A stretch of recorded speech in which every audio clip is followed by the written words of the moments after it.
All right. Hello, everyone.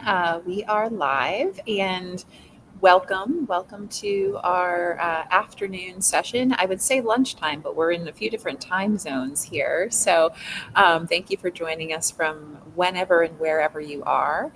Today, we are going to be discussing workplace and organizational well being with Tiffany and April. And we are here today.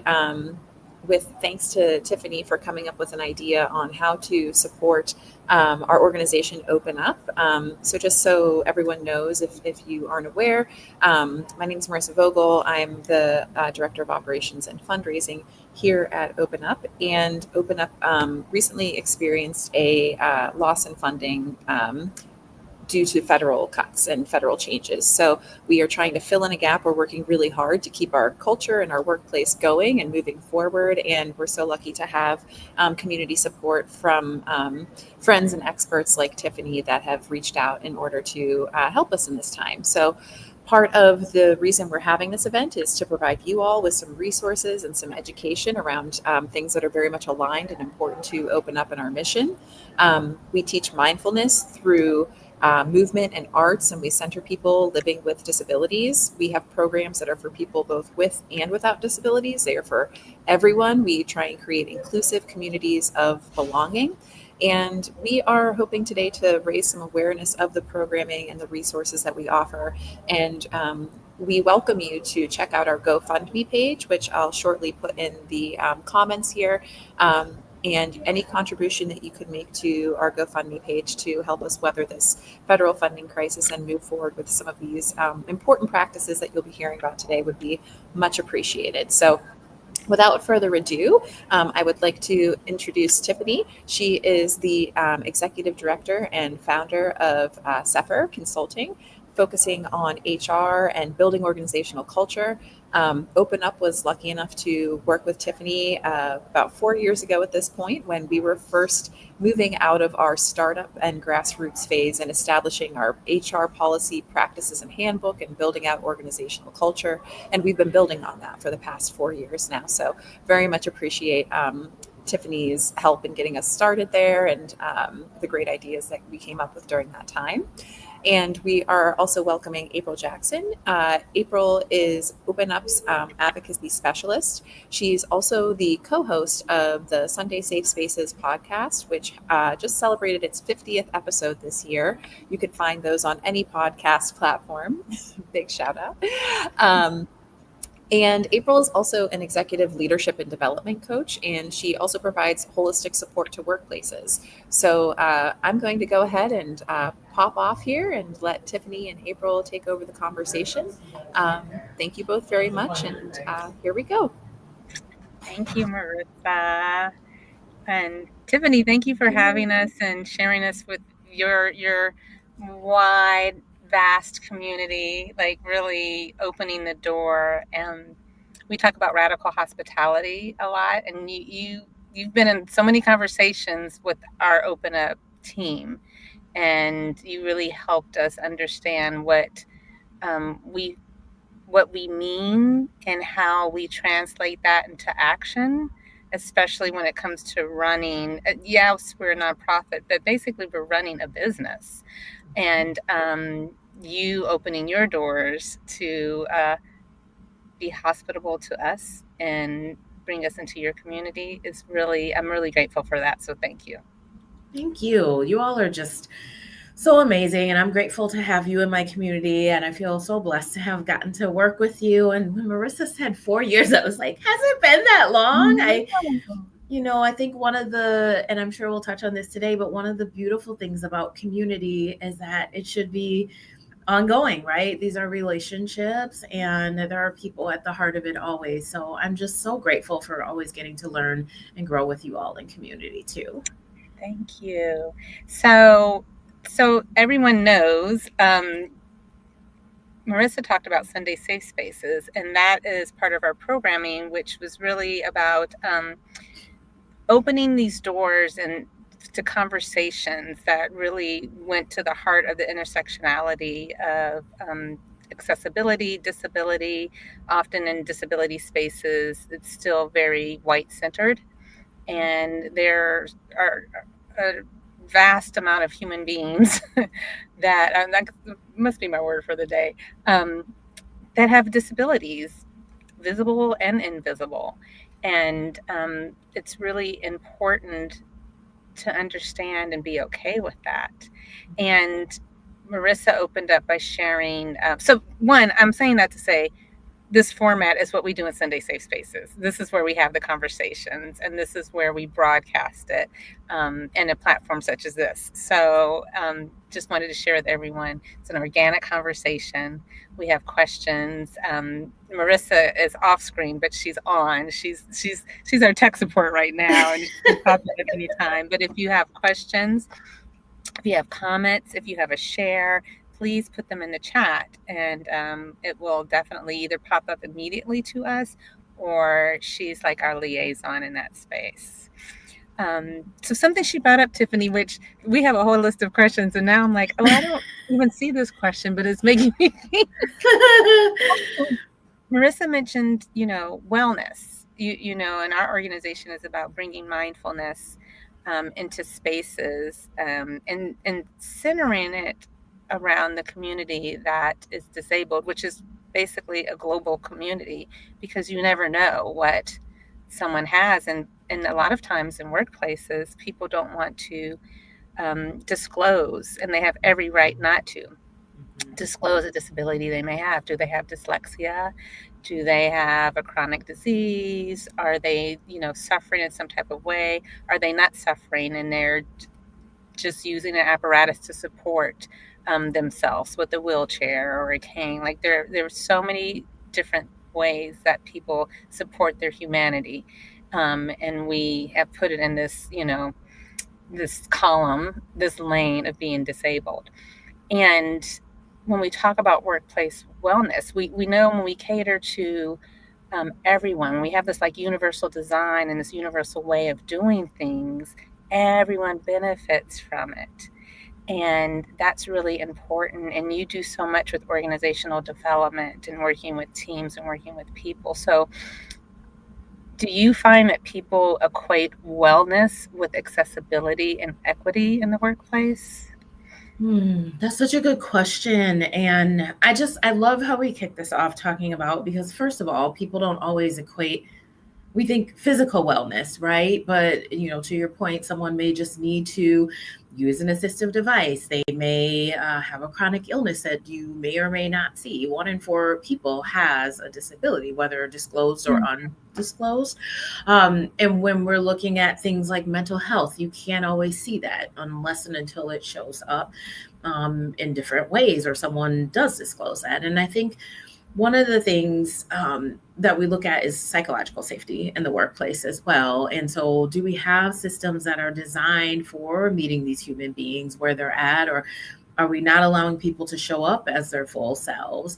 I think that people often think that, wellness is for yoga, or it's the company benefit, or it's what I do outside of work before I come into work. And it hits us at every intersection, and some of us differently, right? So I think that workplaces are getting more savvy about that. And frankly, employees are starting to push, I don't want to call them boundaries, but they're starting to really advocate for wellness in the workplace. And so we are seeing this show up in how benefits are designed, in mental health days off, in how we talk about certain language in the workplace as well. So I think we're getting there, but we have a long way to go.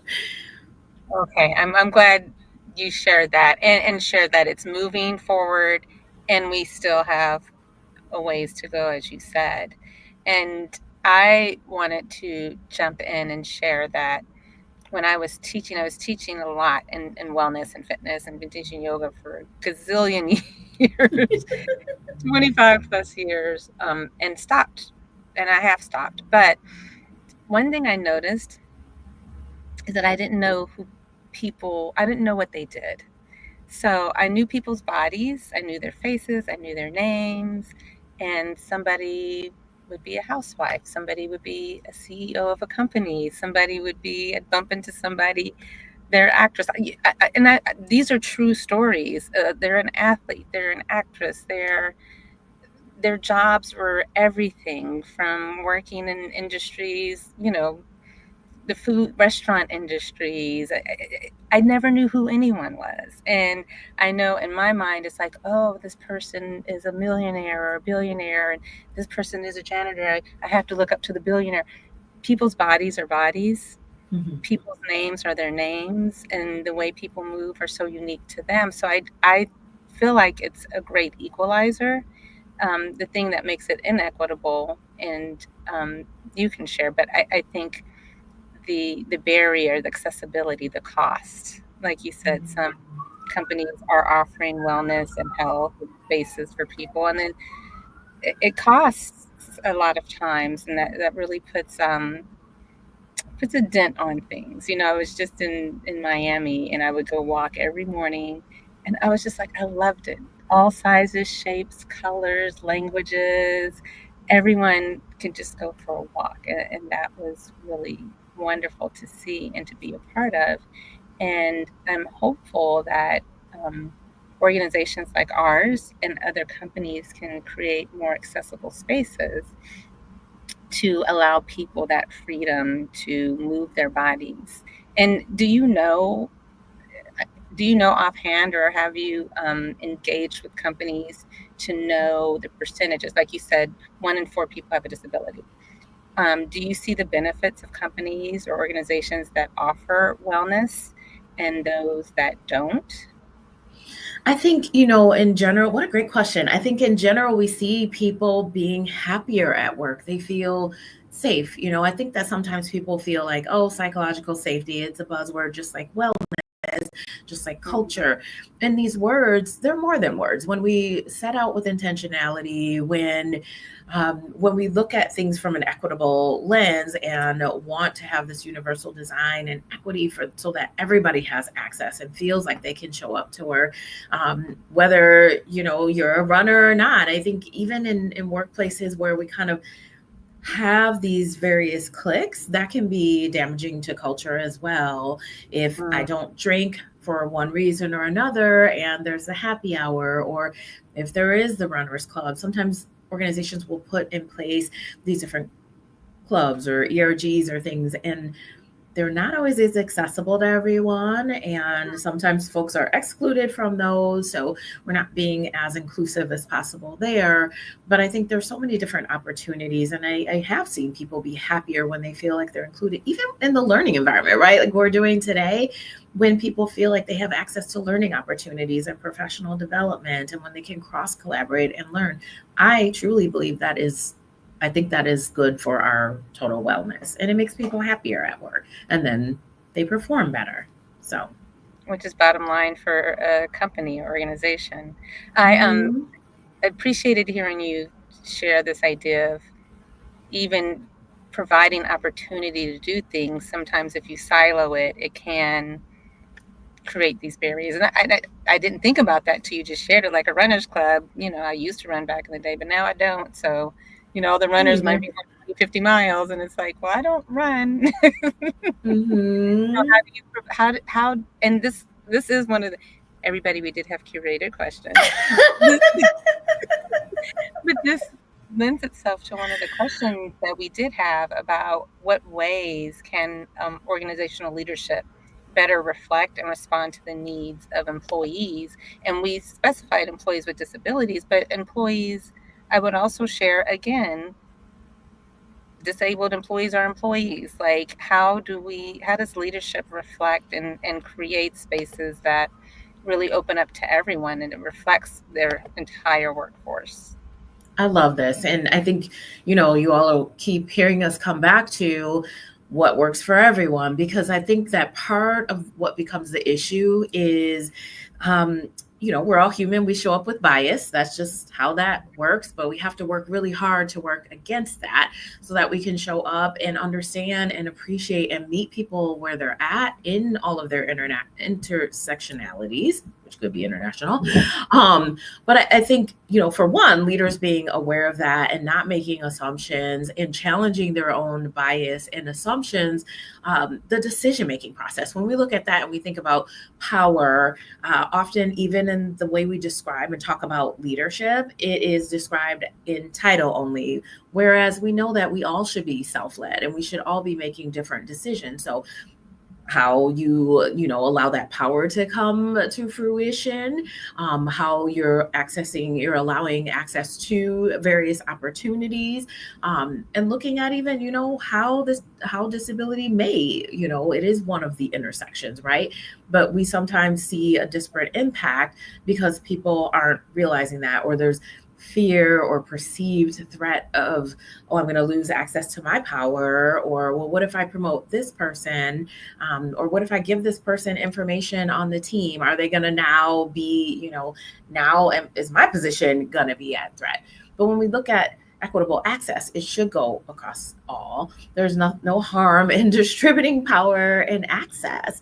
When we look at hiring, leaders and hiring managers are responsible for that. So what are the ways that you're allowing people to show up in the hiring process, in the onboarding process, throughout performance, and all of these various tools? And I think that leaders often don't realize how much power in control, really, that they have over these things. And when I say power and control, I don't mean it negatively always. Even in how you structure an organization can be, I'm having these conversations all the time. We've had these conversations to look at, how do you distribute that? Where does the work belong? And is it an inclusive practice for all? Yeah. This conversation is so great. It's exciting. There's someone put something in the chat, and I'm going to go ahead and bring it up now. As from Sarah, point for consideration to address. Sarah says, I actually see hiring professionals screening against the disabled. Just anecdotal experience in my circles and my experience. Have you seen that? And I have too, Sarah. Yeah, it makes me very upset. Yeah, and aren't there laws and rules and ways that are laid out that say you can't do that, and it still happens? It is. I mean, we see it with ageism. We see it with, this is why that intersectionality conversation is so important, right? Because I think that sometimes what happens is people work so hard to screen out, or we're all busy and we don't have time to look at every single application, or, oh, wait, I perceive a barrier here potentially. And now, we're using keywords to start screening people out, or we're, not asking questions and inviting people who are qualified to the conversation and into the recruitment process. Because, oh, well, they might need an accommodation and that might be expensive. We automatically, will go to the money as a system, right? As the workplace as a system, without, and I mean, I've seen it over the years. I have seen a lot of things behind the scenes being an HR professional, and I've heard some of these conversations across the years. But, we can't make assumptions about what somebody might need. We have to ask if they might need it. And it goes beyond just asking, whether they may need a reasonable accommodation to perform the essential job functions. I feel like people use that as a compliance checkbox. And I'm not saying don't ask that. I think you should, because that is an inclusive practice. But then it almost gets used against people to screen them out, which is why there's, a lot of buzz around this right now, and a lot of buzz around what types of words are you using, even if you use women, for example. The types of language we use and adjectives could discourage someone from potentially applying. Yeah, and that's been so hard in these times. The funding that Open Up lost was actually, signed on the dotted line, you will receive this funding. And so many nonprofits had funds pulled. A lot are having to reword, and not just nonprofits, universities, companies that were very well funded by federal dollars, are having to reassess what they're doing, because there's this drive to you have to make money in order to pay people, in order to provide support, and it can be very, very challenging. And do you have a suggestion for one? I'm going to talk about, the layperson, the person applying for jobs. Like, what can we do to support ourselves?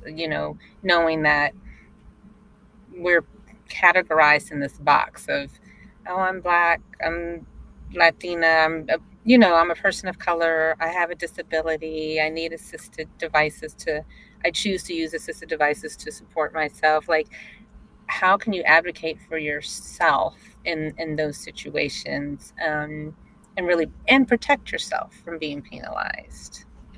Yeah, and it's hard, right? Because we should be advocating for ourselves, and we want to put our best foot forward. And I mean, I have seen people having to, or who have chosen to, change their name on a resume because it sounds too ethnic or something, or even women feeling like they have to, make their resumes sound, tougher, or not to have, certain more fluid language. And it's just, a really tough thing that we unfortunately face. One thing I suggest to people, because what also happens is, based on where you live, whether that's a zip code or an area code, is to not necessarily put your address or your full address. A lot of times you can just put a city and state, or a state, Mm-hmm. and people can always ask about that later. Same thing with education, because we know that ageism is a thing as well.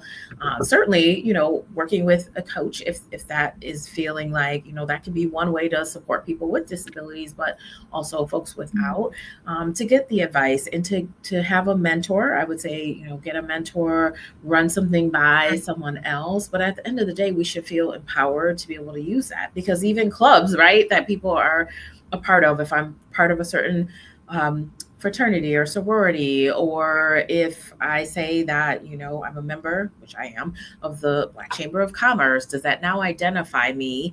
And so those become personal choices, I think, that, you all have to make for yourselves. But I would say to advocate for that, and to ask the questions once you get to an interview, that you're comfortable with, to make sure that it's a supportive environment where you can belong. And also, I always let people know, because I get a lot of times questions around, do I have to disclose this disability to the employer? Do I have to, and if I do, and even once they're in the workplace, what rights do I have, or do I have to tell them? And I would say do with what you're comfortable as well. But if you need an accommodation, to not be afraid to ask for that, and to feel empowered to ask for that as well. Yeah, you layered on some really good advice. And this idea, not even idea, like the reality of you advocating for yourself, it can be a learned tool for you. I like how you suggested coaching, not just because I am an executive coach, but I will share from experience. I was coached, and it really enlightened me. And I know that I can go back and lean on a mentor or a coach to really help me. And I would suggest for others, if you're looking for that, some people, when I was getting my licensing, my ICF, my certification, I had to do 100 hours of coaching. And so I did it pro bono. And, I'll disclose, and of course, you guys, it's all anonymous, but I had a client who I did 10 hours pro bono. I did sliding scale for, and this client works for a company now that pays for their coaching. And I'm still coaching, and it's been off and on, ideally. And I'm sure the same with you, Tiffany, when you consult and whatnot, you want to give resources to others so that they can take it and move on their own. But reach out and ask if somebody will support you in a way that is really beneficial for you. And you never know, they might do sliding scale, they might do pro bono, they might, invite them for a tea, and you pay for the tea. And hey, I would love for you to be my mentor. I'd love for you to support me. And what can I do for you? There are ways that you can really barter and exchange, and learn from those who have gone through turbulent times as we are through, like the ebbs and flows, right? Yeah, what a great call out. Thanks, April. Yeah. And I'm hoping I'm saying this person's name right. Chasen. Oh, Jason. Okay. We need leaders with boatloads of EQ, which is emotional intelligence, right? That will work on themselves. I'm giving a hand clap for that one. Jason's In their awesome. teams to remove bias and ask the right questions. And I'm going to lean into that part too. Work on themselves. You Mhm. give what you have, right? You give from experience. You give from your knowledge base. You give, and sometimes it might not be your experience, right? When we talk about people who can stand as an ally and an advocate for you, they're standing shoulder to shoulder with you, or they're standing right behind, like they're holding, they're supporting. But working on your own EQ, I think, is really key. And that was a question I was going to ask Tiffany about. What can HR leaders do? What can we talked about leadership, but what people who are doing the hiring, people who are bringing others in, like what can they do to develop when their EQ, develop themselves, even when they're working in a system that doesn't always align with what we think should be happening, especially in terms of accessibility and inclusivity. And it's hard, right? And I've been in those environments, and I've always tried to just lean into curiosity. I think, as an HR business partner, as an HR leader, as an individual contributor, there are so many opportunities to just get curious. And whether you're a leader, you're an employee, whatever that looks like, curiosity really helps to not only take down defenses, but also just to understand each other and learn. And it helps us filter through some of the bias that exists and assumptions that we might make. Because if I don't ask questions, or I'm not asking the right questions, or I'm not asking the right person, I'm not getting the mentorship I need, then I am making assumptions about what might be happening. And then we don't open the door to people feeling safe enough to disclose a disability or to share, hey, my performance. And maybe, and I want to say too, sometimes we think of disability as something permanent, right? It could be, I broke my leg and for 8 weeks I need to heal, so I might need a different type of work schedule, or I might need to more frequent breaks to do different things. And so I think having HR as a part of the conversation, and leaders and the organization allowing human resources to be an advocate, and to we have the pulse on a lot of the organization. So to be able to, leverage what we know, and, pull us into the conversation and work with us if you are struggling with having a conversation, or you don't know the right language to use, or you maybe suspect something. Because even if somebody doesn't disclose it, there are ways that we can be put on notice that something's going on. This is where too our EQ comes into play, and taking out our own ego to understand the person and what are they going through, our systems and policies, our processes. Are we automatically blaming the person, or are we asking questions and leaning into curiosity to understand what happened? Maybe they tell you through this process that they were having a hard time, they didn't understand the instructions, and now you've opened the door to them to share with you that maybe they're struggling with learning or cognitive disability or something like that. But we're not going to know that if we don't create environments that of trust, really, is what it Yeah, comes down to. I love you just said environments of trust. Love that. And leaning into curiosity, which I've heard before, but you saying it today, I love it. And I'm leaning forward, like leaning into it. It provides an opportunity of learning, of growth, of understanding, and whatever that understanding may be. Leaning into Mm-hmm. curiosity. I mean, if somebody's just being a jerk, you could lean into that curiosity of like, I wonder why they're being a jerk, or I don't wonder why. You're leaning into how you feel and what you're thinking and your Mm-hmm. understanding, your way of being. But leaning into curiosity, especially, I believe, when you're working with groups of people of such a wide variety, right? I mean, Mm-hmm. there's this commonality that we're all human beings. So that means we have blood. That's green before it comes out to the oxygen is red. We have a heart for you know, there's some essentials. We have a heart, we breathe, we have some blood. I mean, that's kind of, humanity. That's who now there's all kind of varieties of that. And then leaning into the understanding, like Some people, many of us, we're all shaped different. We're all different heights. We're all different sizes. We all have different limbs that are different sizes and different shapes and have different abilities. I think that is really important. And I'm going to lean into this part of a stereotype I've heard. You're in this HR space, you're an HR like specialist, literally. And I'm wondering, I've always heard, like, especially for companies, that HR doesn't work for the employee. They don't support the employee. They support the company, and the bottom line is the company line. So, one, do you find that, or do you think that's true? And also, how do you expand your net and collaborate and marry the two? Where, yeah, I am supporting the company, and it looks like this in support of the team and the employee and then of the culture. Oh, I'm so glad you asked this because I had this conversation yesterday and today, and Okay. it's something we're always talking about in this industry, in the profession, because I won't sit here and tell you that we're all perfect. I don't think anyone is in any profession. We are humans. Mhm, We are designed mhm. in these bodies and brains and limbs to not be perfect.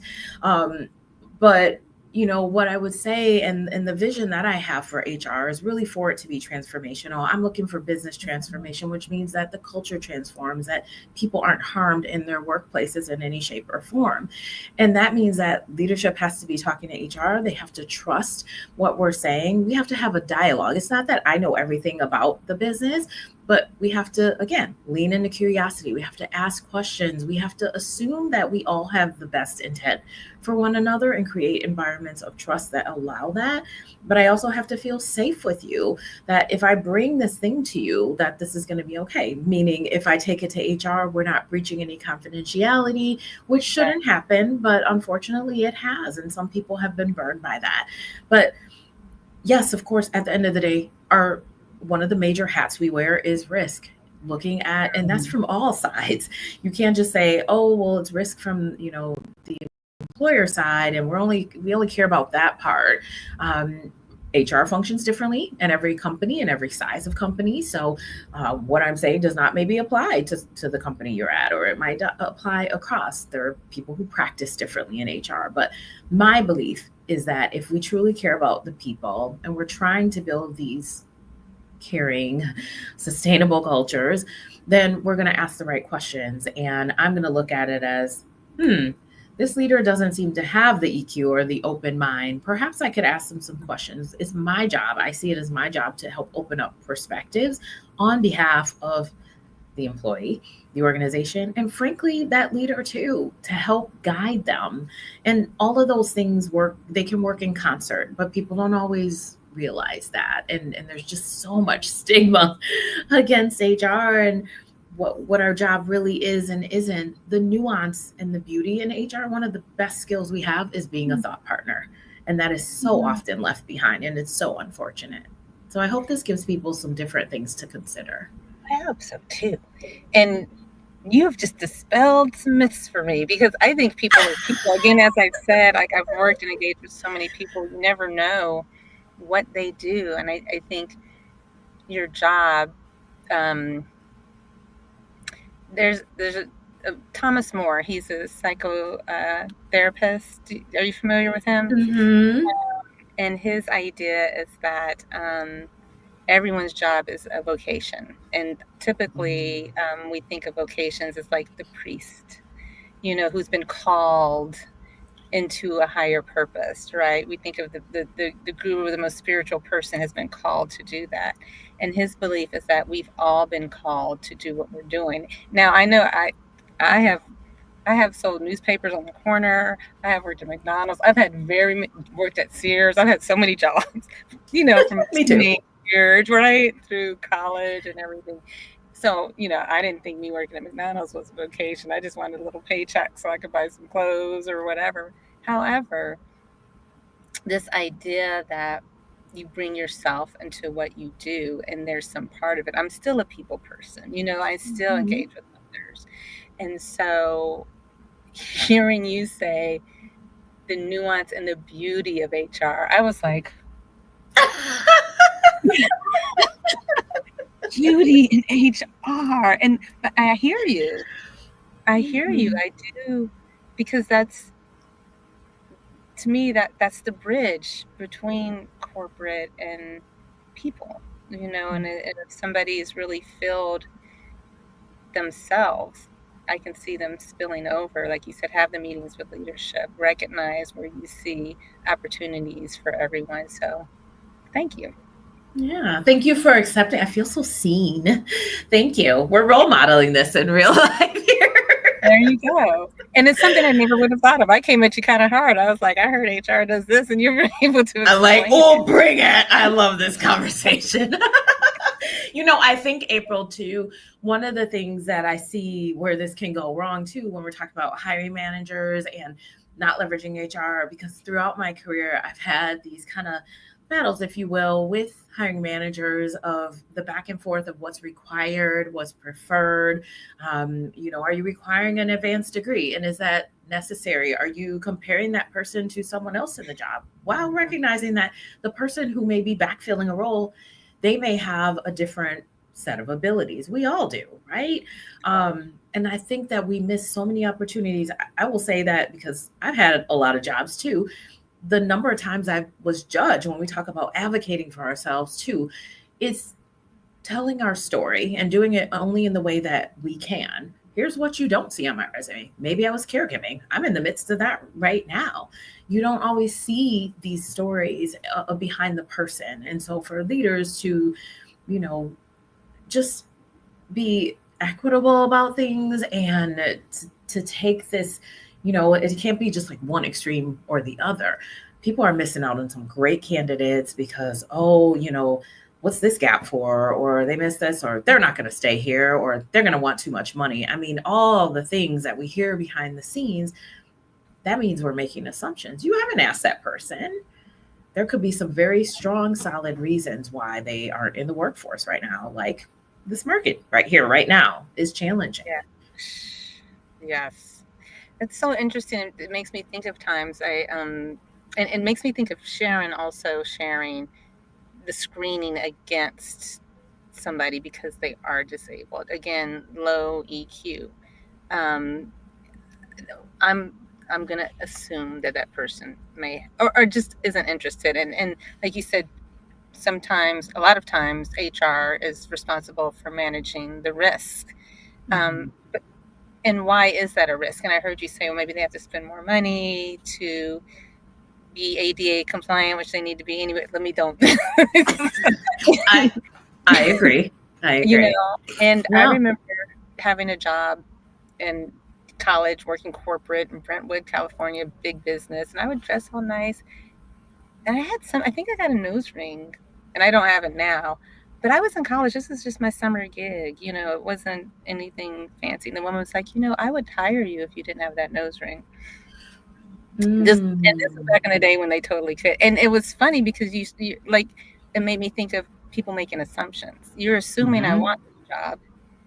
You're assuming that this is something I'm elevating. I want to be at. And I was like, I just needed some summer money so I could get back to school in September and finish my college degree. And that woman never asked me about what I was doing and where I'm going and what I wanted to do.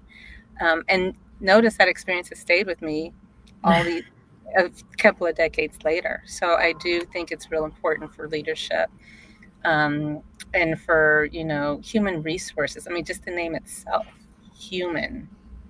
I think it's so important to understand that that's what you do. You work with humans, and you are human. So you're not perfect, as you said, Tiffany, and we're never supposed to be perfect.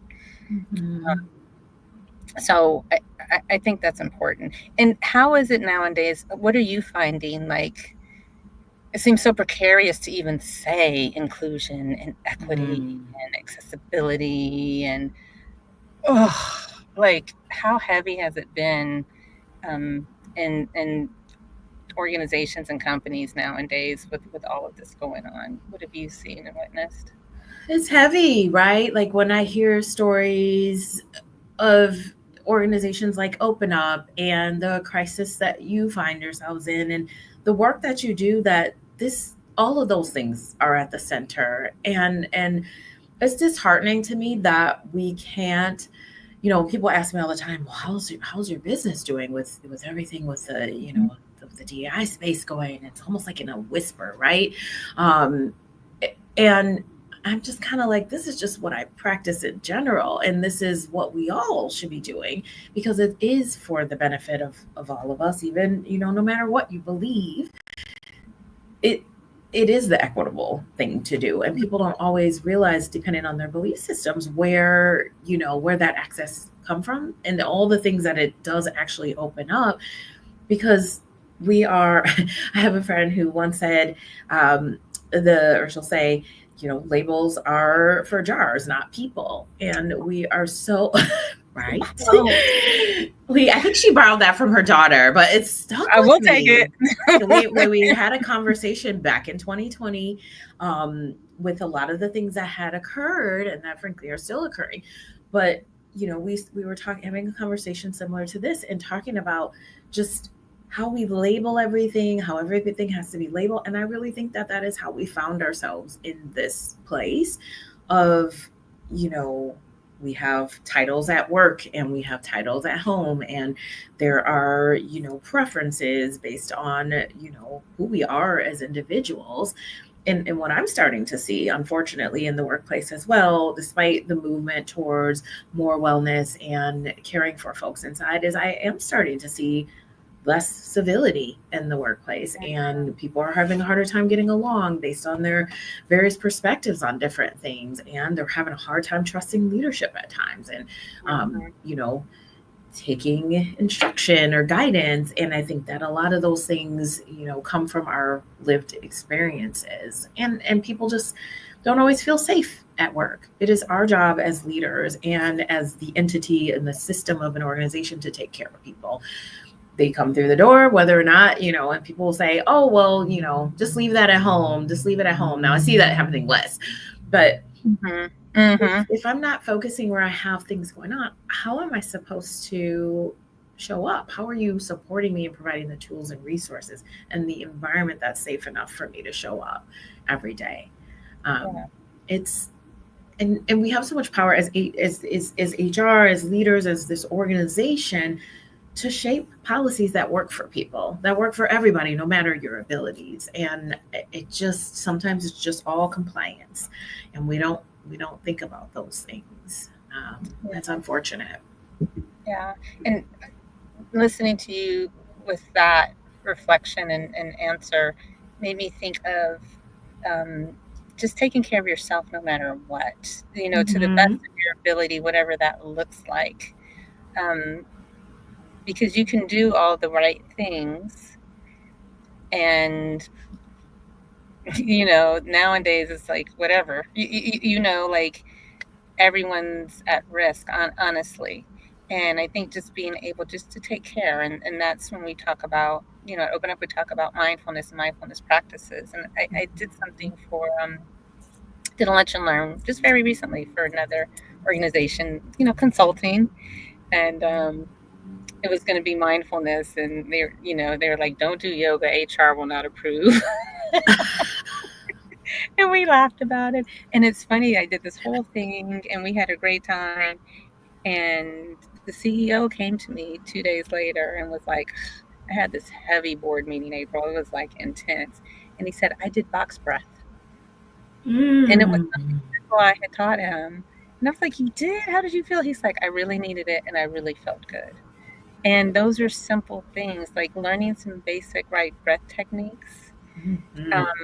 Move your body. I mean, science is showing over and over and over again things that the ancestors, and I mean all the ancestors, like I'll see 80-year-old, 90-year-old men walking and skinny, and women, and eating and doing all these things, like drink this tincture and do this, and you're like, ah!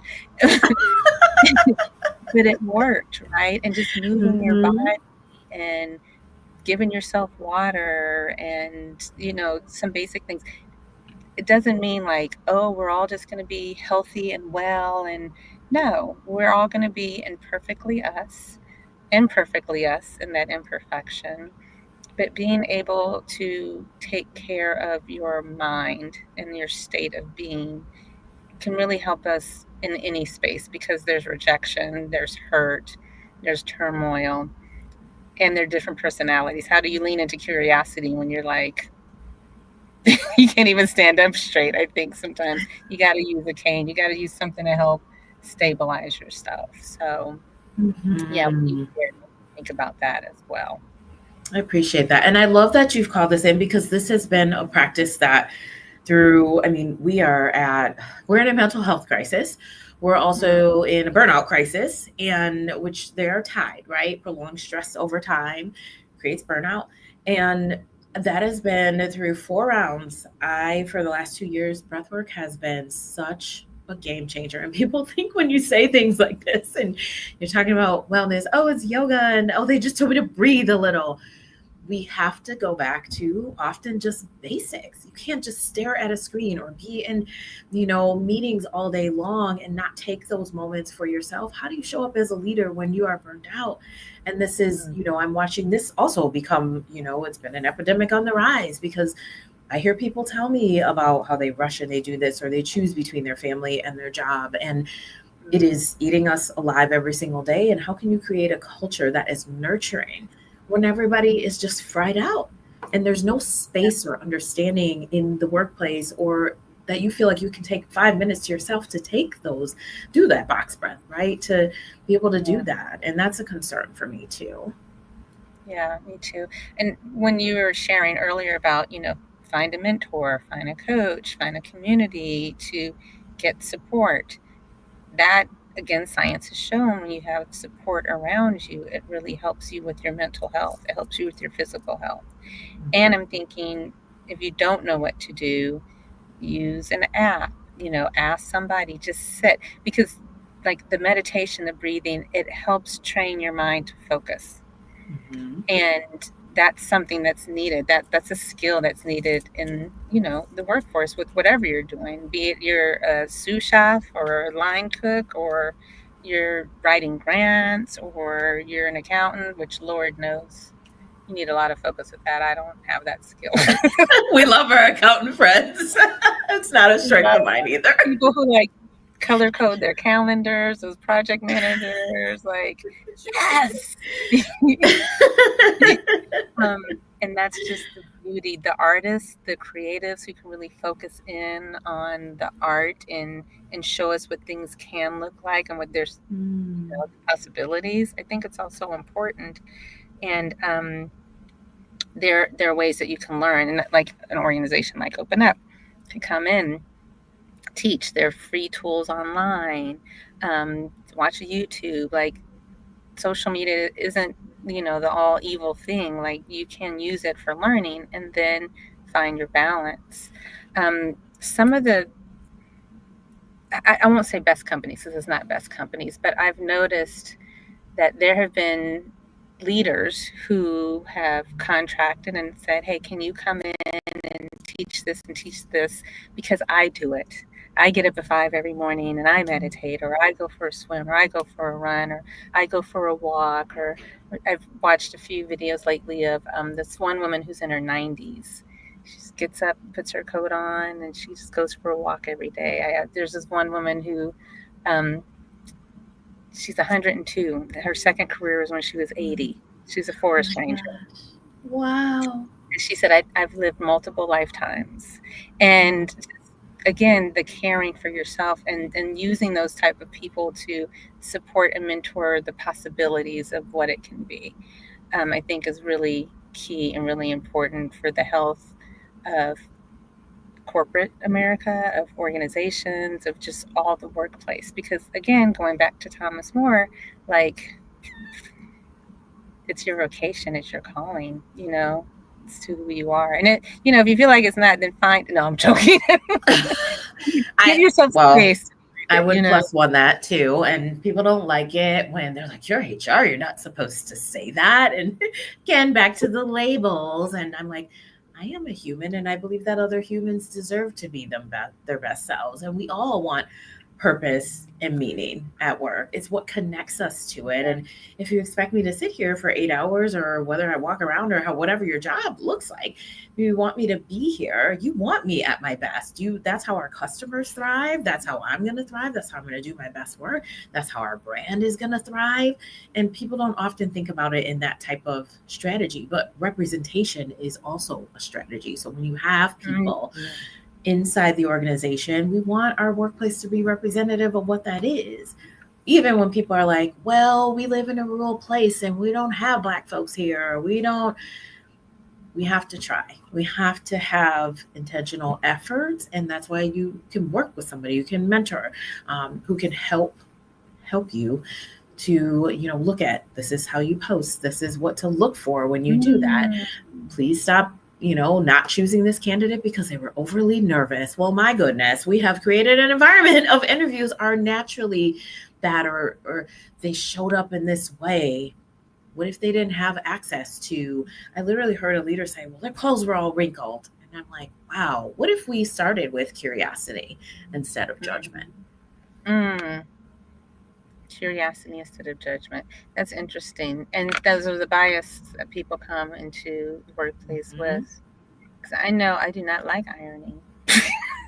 Me either. That's why I did mine last night, so I wouldn't have to do it this morning. And I throw something in the dryer real quick, and that's my go-to. Figure it out. Okay. But what if you don't have an iron? What if you didn't learn how to iron? What if you don't have the same capability to use your hands and arms to iron? And what is a piece of clothing? Like you put something on, does that really reflect your intellect and the capacity for you to do whatever the job is? Some of the people who we would label the smartest people or whatnot are super eccentric. And Wendy Suzuki, she's a neurologist and a neurology professor, scientist out of NYU. She was being interviewed, and she brought in a real human brain. Wow. And the whole, and the brain's like 28 years old. Like NYU legally got it and all that. And he's like, is this a male's brain or a female's brain? She said, you can't tell. That part. She said, you can't tell. She said, there are very small nuances that differentiate the two. And it's not really even in the physical brain itself, that big piece of tofu. It's more about the chemicals and whatnot. And I think it's the same, like you take our brains out and maybe you see a little damage someplace here or there, like, oh, that's where the tumor was, or that part of the brain was hurt, and that's why, the vision wasn't the same as the other person's vision. But a person's brain is a person's brain, their intellect, and someone might have a more acute intellect in one area than another, and their shirt doesn't always reflect that. And so that's what we want, right? Yeah, just like when we think about, especially with all the return to office and distributed teams, and, if people are coming into an office, we chose where that office is, right? Have you looked to see where most of your employees live? Do you know if they have access to transportation? I have a client who does rideshare in case people don't have access at some point. They don't want that to be a barrier. We're really sometimes only limited by our own creativity and how much we lean into this curiosity, because just because you have a car and you can get to work, or you could take an Uber if your car broke down, what about other folks? Not everyone, some people, because for green reasons, lots of reasons, right? They choose not to have a car, or maybe their family has one car, right, and the other person has to take their children, I almost said to work. Well, we're starting them younger and younger these days, but I think it's so important to just keep these things in mind, but, beyond the set agendas and have you met your metrics, and just checking in on people throughout the day. Because at any given point throughout the week, the month, the day, things could shift for me. But as leaders, are we tapped in enough so that there is trust when the time comes to share something and to ask for the support that we need? Yeah. That's important. Like you said, creating that, the air of trust, this community of trust, this space of trust, and letting people just make their decisions. I know someone like they had 2 cars. She was driving the husband's car. They got into a wreck, and it was like, not, whatever. And they totaled it, and they were like, "Well, do we really need 2 cars?" It wasn't about money. It wasn't about anything. Mm-hmm. It's like they're just making one works from home anyway. Like let people make their choices and support. I love hearing that you said you have a client who's offering rideshare to support that. Are there other stories like that? Not just the rideshare, but other instances where you've seen um, clients, companies doing really positive things to support the culture of their work environment, their company I, environment, I, organization?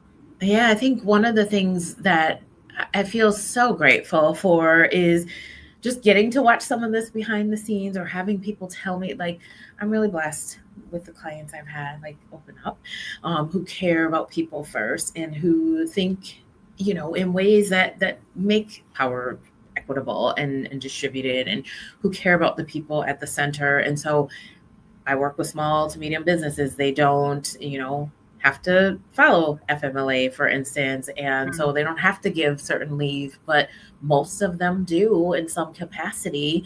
And I have caregiver leave on the mind because I am doing some caregiving right now. And I'm watching people say, you know what, you can have time, even if it's unpaid because they can't afford to let everybody, have paid leave.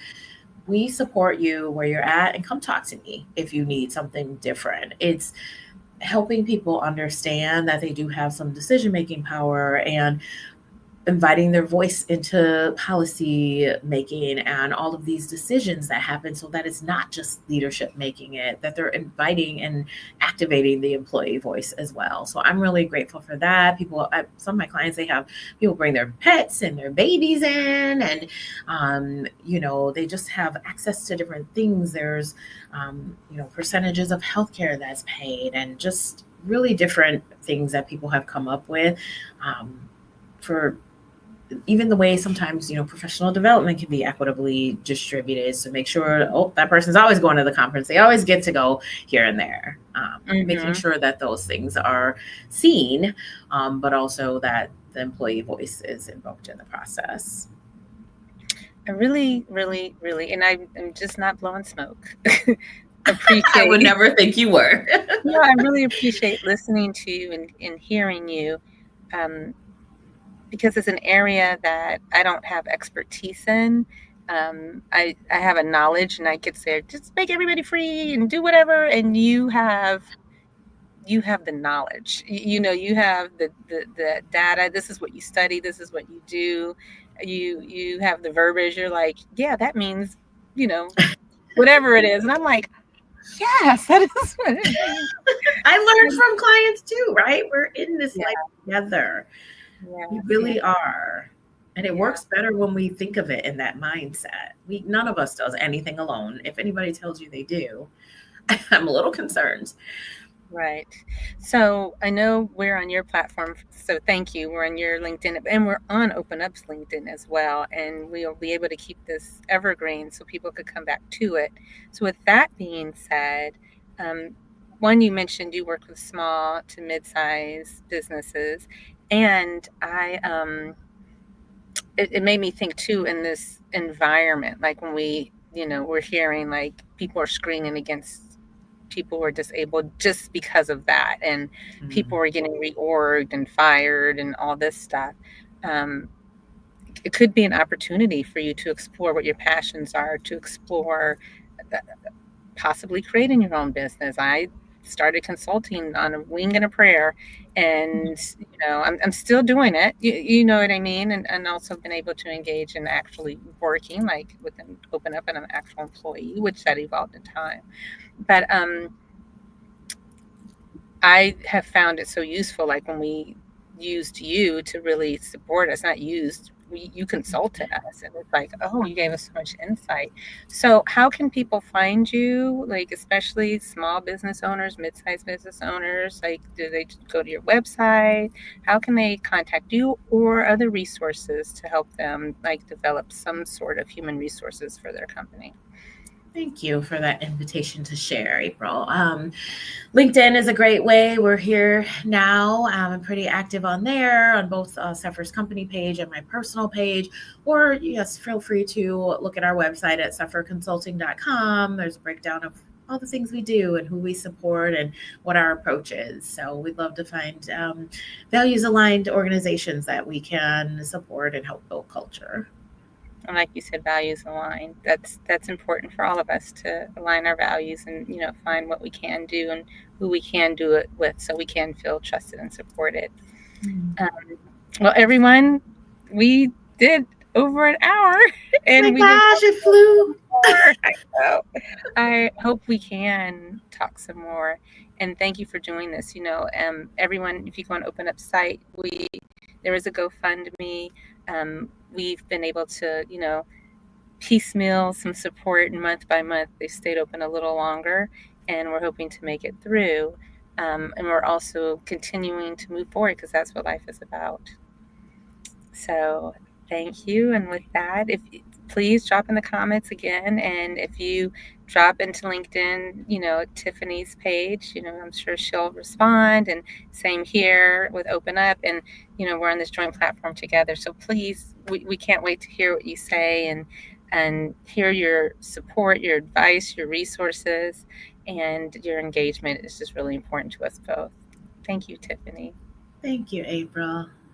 You're welcome. What's today? Tuesday? Yeah.